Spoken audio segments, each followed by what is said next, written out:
Hello guys, देखिए आज का जो पहला सवाल है बहुत ही अच्छा सवाल है और बहुत ही आसान है। आप सबसे पहले खुद से प्रयास कर लीजिए। एक बार वीडियो को पॉज कर लो, सवाल का स्क्रीनशॉट ले लो और खुद से प्रयास कर लो। पहले आप देखिए बना करके, ठीक है, फिर हमारा सॉल्यूशन देखिएगा।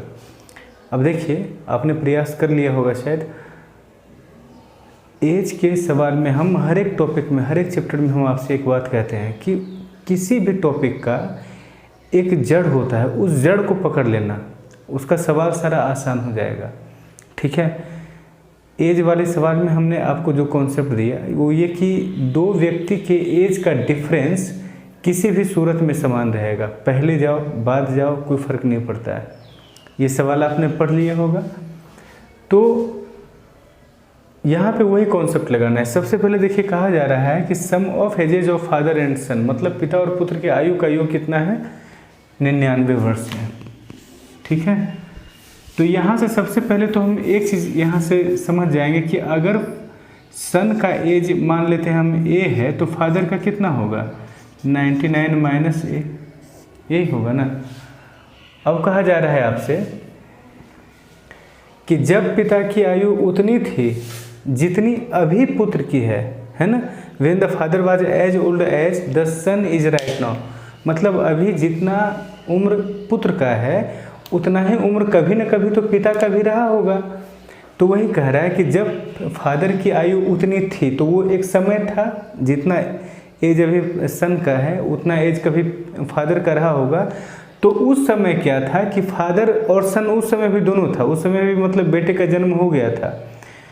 तो उस समय दोनों के एज का अनुपात कहा जा रहा है कि 4:1 है। 4 गुना था यानी 4:1 है ना। तो एक समय जब फादर और सन के आयु का अनुपात कितना था, 4:1। उस समय फादर का एज कितना था, 1 के बराबर था। फादर का एज कितना था, 1 के बराबर। ठीक है, अगर फादर होगा ए उस समय तो सन कितना रहा होगा, ए का 1/4 यानी a/4। अच्छा, इस समय सन है इतना, है ना, और फादर है 99 माइनस ए।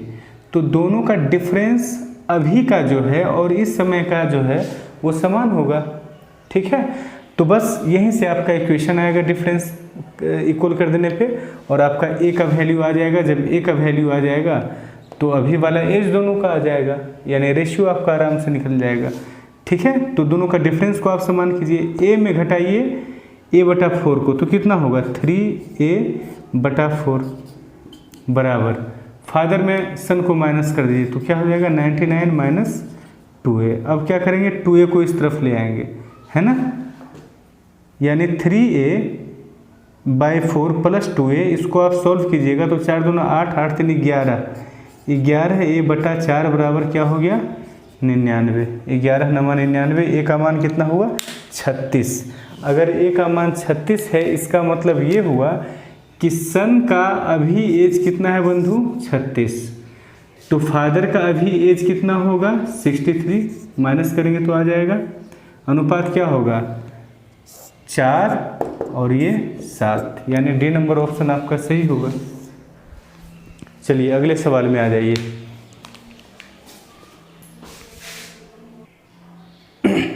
देखिए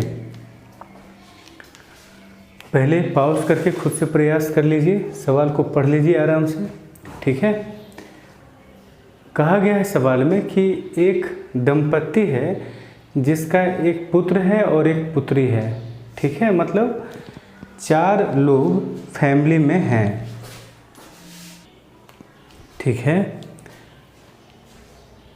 पुत्री की आयु माता की आयु की, पिता की आयु पुत्र की आयु की 4 गुनी है, पुत्री की आयु माता की आयु की 1/3 है। इस चीज़ को समझिएगा।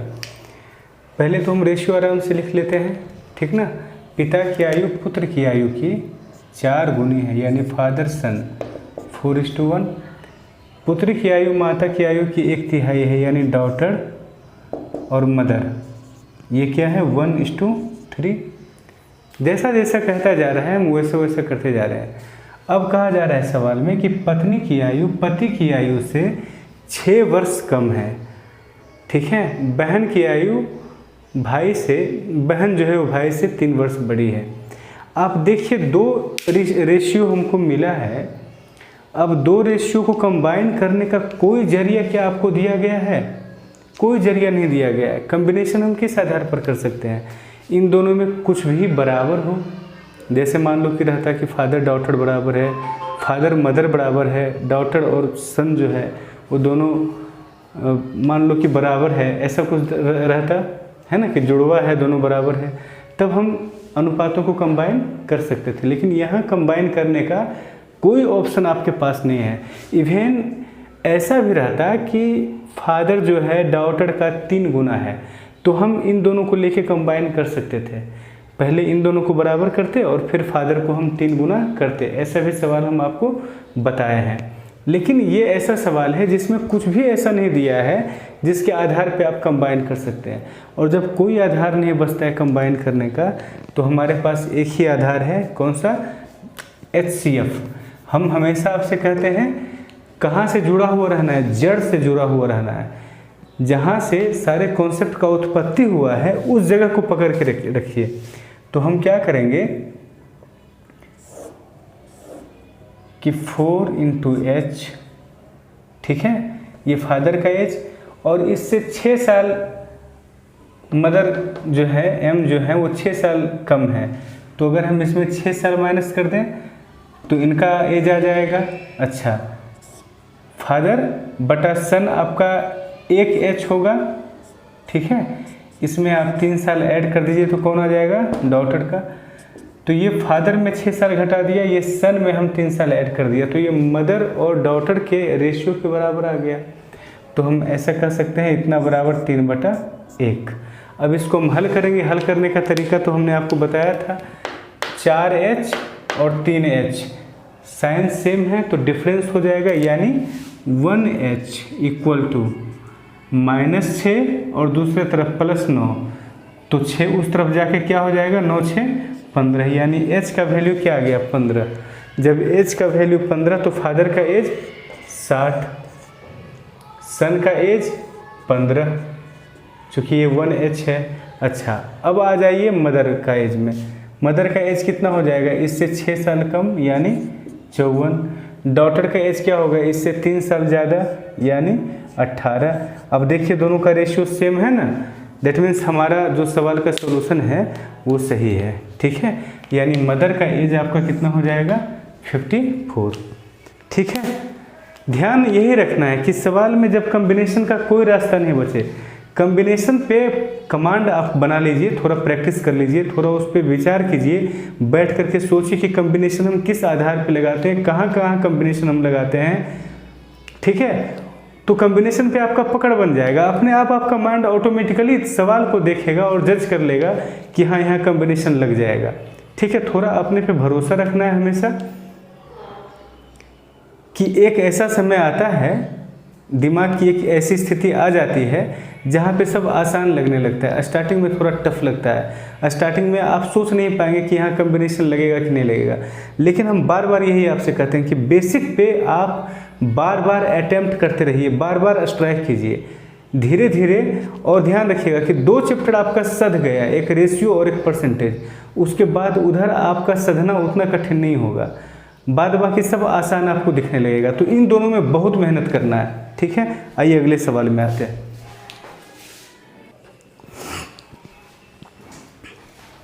सवाल को पढ़ लीजिए ठीक से, प्रयास खुद से कर लीजिए। और देखिए सवाल में कहा गया है कि स्त्री की आयु अपने पुत्र की आयु की तिगुनी है, ठीक है। मतलब स्त्री के लिए हम मदर यानी M यूज़ करते हैं और पुत्र के लिए सन यानी S। तो इन दोनों के एज का आयु का अनुपात क्या है? 3:1। जबकि 5 साल पहले पुत्र की आयु अपने पिता की आयु की 1/6 था, यानी अगर फादर 6 था तो सन क्या था? 1। अब देखिए इसमें जो स्टूडेंट्स कॉमन मिस्टेक करते हैं, वो कहते हैं कि सन तो दोनों ही जगह है तो इन दोनों को हम कंबाइन कर देते हैं, यानी बराबर करके रेशियोज़ को हम कंबाइन कर देते हैं।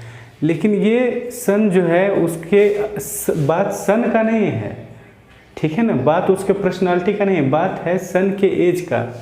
तो यहाँ पर जो सन का एज है और यहाँ पर जो सन का एज है वो तो समान नहीं है ना, वो तो डिफरेंट है ना। इसलिए हम इन दोनों को बराबर नहीं कह सकते हैं, मतलब इन दोनों को इक्वल करके हम दोनों अनुपातों को कंबाइन नहीं कर सकते हैं, ठीक है।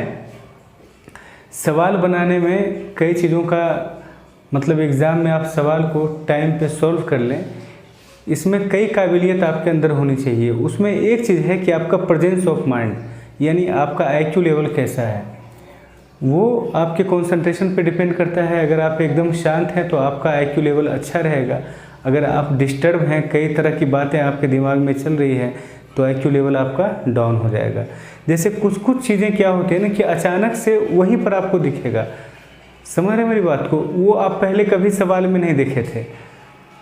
तो जो प्रेजेंट में आ जाता है अचानक से, उसके लिए जो आपकी जो आदत बनी हुई थी उसके अनुकूल वो नहीं होगा।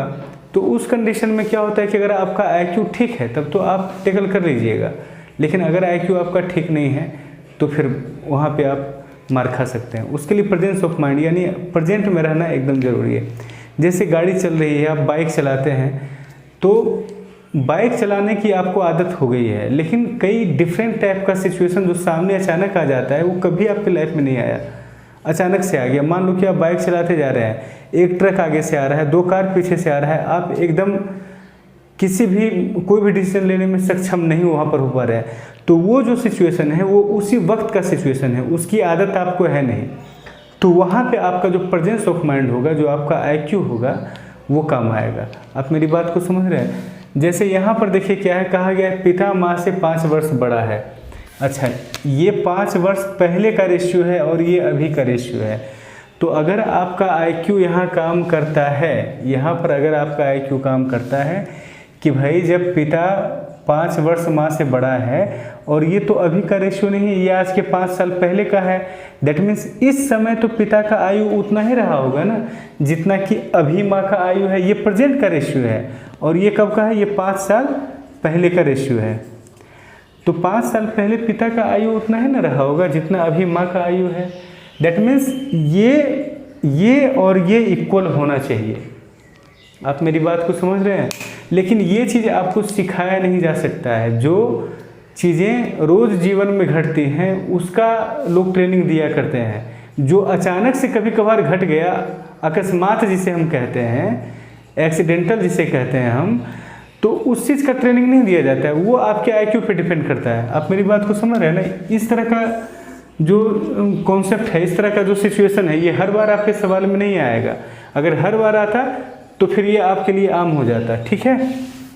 तो कुछ कुछ सवाल ऐसा भी होता है जो कि आप बाद में जिसके लिए पछताते हैं। तो प्रेजेंस ऑफ माइंड एग्जाम में बहुत ज़्यादा ज़रूरी होता है। हम क्या करेंगे, इन दोनों को इक्वल कर देंगे।